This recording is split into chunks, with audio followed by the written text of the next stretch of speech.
as another example on back substitution. Okay.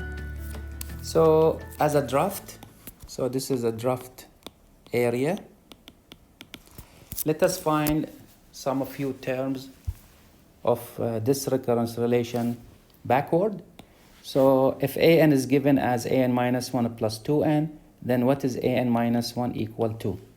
Again, remove every occurrence of n in here and substitute it by n minus 1. So if this is n minus 1, what we will get on the right hand side? We will get an minus 2 plus 2 multiplied by n minus 1.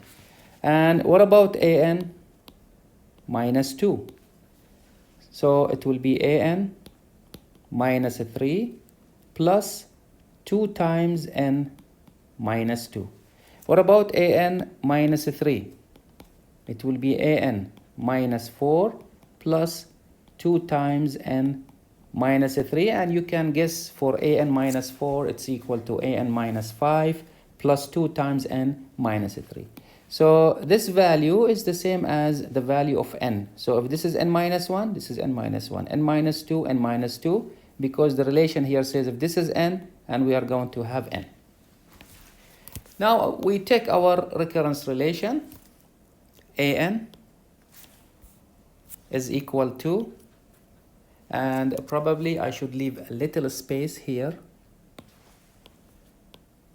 Okay, and I'm going to write here step number. Okay, so the step number. So the step number is 1. Okay, so for an, we have an minus 1 plus 2n. The value of an minus 1 is already given up. So this is the equation for a minus 1. So take all this value and substitute it here. So this is equal to an minus 2 plus 2n minus 1 plus 2n. Again, don't try to simplify these terms because you will hide some information. Just leave it as it is. Now for step number 2, then this is equal to, now substitute for an minus 2, which is this equation, and here. So we will have an minus 3 plus 2 times n minus 2. And then what is left from our previous example step, just write it down. So it will be 2n minus 1 plus 2n. Now for step number 3, you will do the substitution again. And in place of an minus 3, put this equation. So it will be an minus 4 plus 2n minus 3, and the remaining terms from the previous step, just write them down, plus 2 times n minus 2 plus 2n minus 1 plus 2n. So now you have enough terms to figure out what will be the summation for this term. We will say that at step k, if this is k, so at step k, what will be the equation equal to? Try to relate the step number. See, this is step 1. Oh, sorry, I missed one of the steps. Okay, I missed one of the steps. So these steps should go up, and this step should be down, and this is step number 4. So what will be the equation at step k? At step k, you try to relate step number with the equation you are having. Step number with the equation you are having. So here, as you notice, this is an minus 4, step 4, an minus 3, step 3. So you can figure out the first term at step k will be an minus k. Now for the remaining terms, it will be a summation. 2 is common in every term.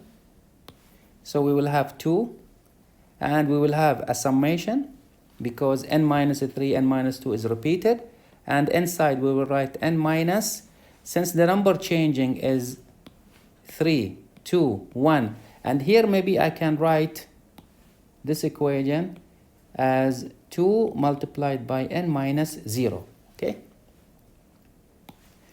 So if I put k as the one that is changing, 3 minus 2, see, 3 minus 2, and etc. But take the summation from right to left. Don't take it from left to right. Take it from right to left. So k will start from 0, then it will be 1, then it will be 2. So k here will start from 0, and it will terminate at 3. And if you look at 3, sorry, if this is the last number here, it is a step 4. If it is 2, step 3. So it looks like it is less by 1 of the step. So if it is a step k, then we will go up to k minus 1. We will distribute the summation an minus k plus 2. We will distribute the summation, so we will have summation k equals 0 up to minus 1n minus summation k equals 0 up to k minus 1, and we have k. Maybe we can continue simplifying this expression, and once we find the relationship between k and n, we can do simple substitution, okay? 0, and here we have k minus 1.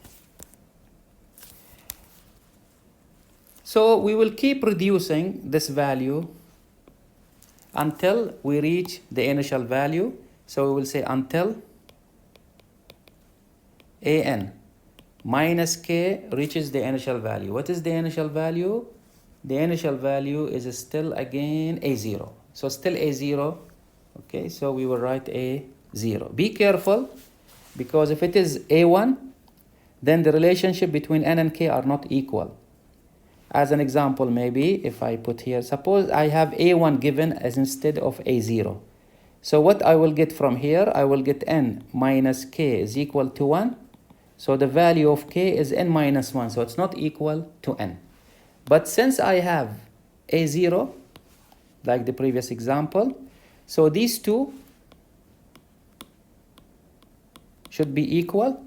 So we will have n minus k equal to 0, so k is equal to 0. Now substitute, not equal to 0, equal to n.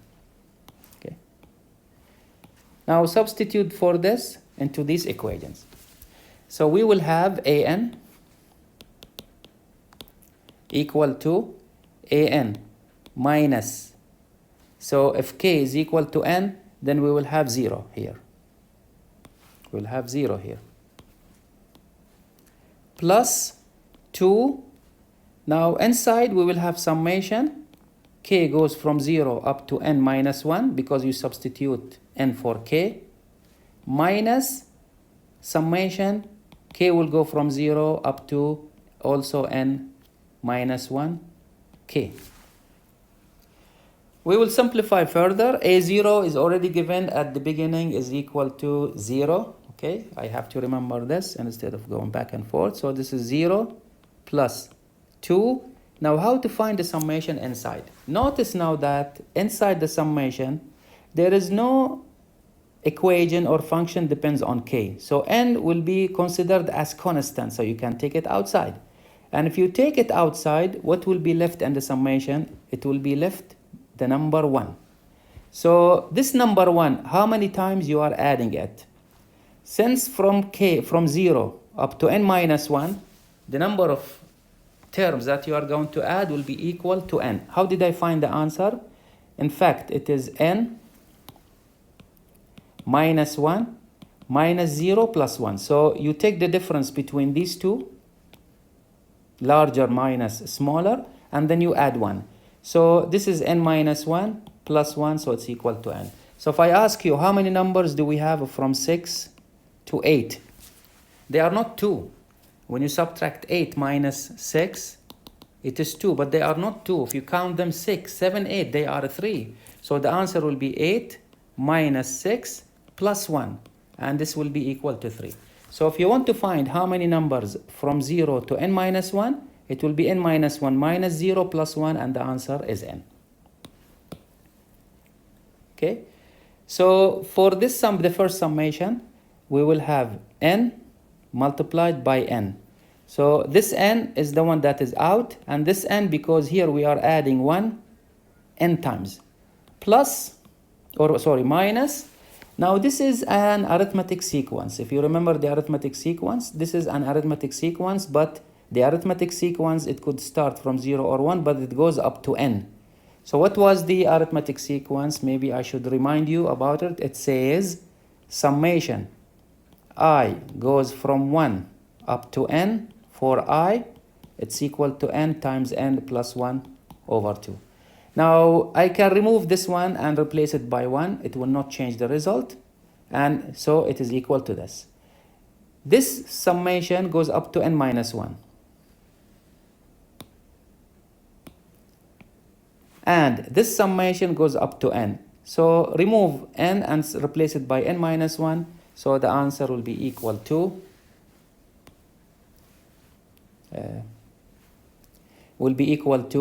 n minus 1, and n minus 1 plus 1 is n divided by 2. Okay, we will erase this part. Do further simplification, and this is equal to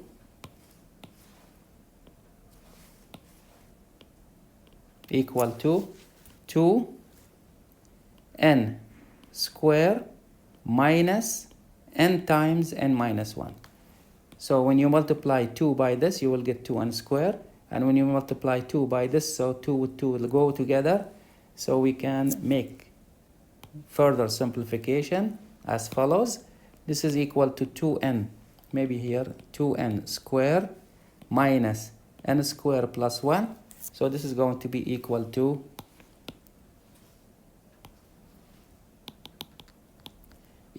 n square minus n, and this is the final answer. And if you wish, you can write it as also n times n minus 1. So this is the solution, okay, for the second example for back substitution. Don't get confused between the two iteration methods. Forward chaining, you find the first few terms of the recurrence relation. You start from A0, A1, A2, and etc. And each term is independent of the other one. So if I go back, so see, we are finding A1, A2. Each one has its own equation.